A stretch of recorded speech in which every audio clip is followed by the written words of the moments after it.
আমরা বিজয়ের দ্বারপ্রান্তে। এটা আমাদের দ্বিতীয় মুক্তিযুদ্ধে জনগণের বিজয়।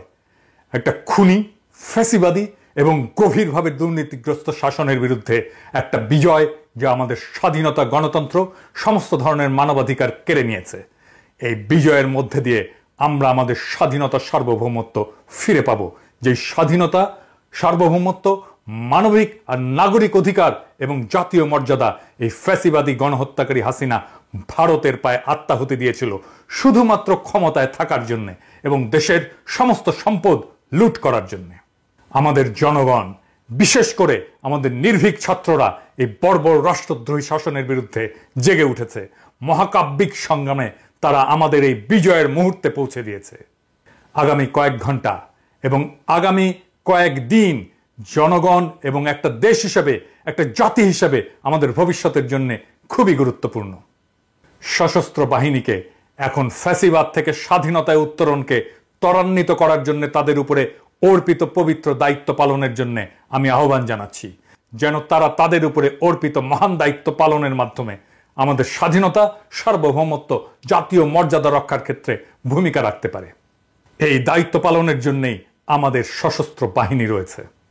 সেনাপ্রধান হিসেবে জেনারেল ওয়াকার শান্তিপূর্ণভাবে ক্ষমতা হস্তান্তরের প্রক্রিয়াকে ত্বরান্বিত করার ক্ষমতার একেবারে কেন্দ্রে আপনি আছেন। প্রত্যেক মুহূর্ত খুবই গুরুত্বপূর্ণ এবং ঘড়ির কাঁটা টিক টিক করে অগ্রসর হচ্ছে। আপনাকে দ্রুত সিদ্ধান্ত নিতে হবে এবং কাজ করতে হবে। আমি আপনাকে সেনাবাহিনীর এক উত্তাল সময় থেকে শিক্ষা নেওয়ার আহ্বান জানাই।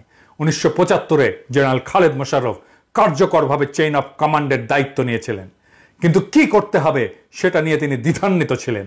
যেই পদক্ষেপগুলি তার নেওয়ার দরকার ছিল সেটা তিনি নেননি, অহেতুক বিলম্ব করেছিলেন। অবশেষে যখন সিদ্ধান্ত নিতে গেলেন, পদক্ষেপ নিতে গেলেন, তখন অনেক দেরি হয়ে গেছে। সে ভারতের পদলেহী এমন সন্দেহে তার নিজের বাহিনী তাকে হত্যা করে। অথচ আমরা জানি সে একজন সচ্চা জাতীয়তাবাদী ছিল, কোনোভাবেই সে ভারতপন্থী ছিল না। জেনারেল ওয়াকার, আমরা জানি আপনি এমন একটা পরিস্থিতিতে আছেন যা খুবই বিব্রতকর। এই ফ্যাসিবাদী রক্তপিপাসু অবৈধ প্রধানমন্ত্রী আপনার আত্মীয় এবং তিনি আপনাকে এই পদে নিয়োগ দিয়েছেন। এটা আপনাকে দ্বিধাগ্রস্ত করতেই পারে, এমনকি অনিচ্ছুক করতে পারে তাকে ক্ষমতা ত্যাগ করতে বলার জন্য, চূড়ান্ত পদক্ষেপ নিতে। কিন্তু একজন অভিজ্ঞ জেনারেল হিসাবে আপনার এটাও বুঝতে পারার কথা যে বর্তমান ছাত্র জনতার গণ আন্দোলন, গণ অভ্যুত্থান শেখ হাসিনার পতনের আগে শেষ হবে না। এমনকি তাকে বাঁচানোর চেষ্টা করা বৃথা হবে। হাসিনাকে অবশ্যই যেতে হবে এবং আপনি তাকে ক্ষমতা ছেড়ে চলে যাওয়ার দরজাটা দেখিয়ে দিতে পারেন।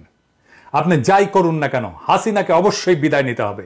চলমান আন্দোলনের সময় আপনার কয়েকজন অফিসার যে গণবিরোধী ভূমিকা পালন করেছে, তার জন্য সেনাবাহিনীর মধ্যে ব্যাপক ক্ষোভ এবং হতাশা রয়েছে। পুরো প্রতিষ্ঠানটা তার সম্মান এবং আমাদের জনগণের বিশ্বাসযোগ্যতা অনেকাংশেই হারিয়েছে।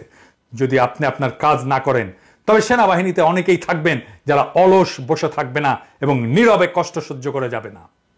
তবে যদি আপনি দ্রুত জনতার আকাঙ্ক্ষা বাস্তবায়নের জন্য অগ্রসর হওয়ার সিদ্ধান্ত নেন, হাসিনাকে শান্তিপূর্ণভাবে ক্ষমতা হস্তান্তরের জন্য বাধ্য করেন, তবে হাসিনার ফ্যাসিস্ট শাসনের অবসান শান্তিপূর্ণভাবে সম্পন্ন করা যেতে পারে।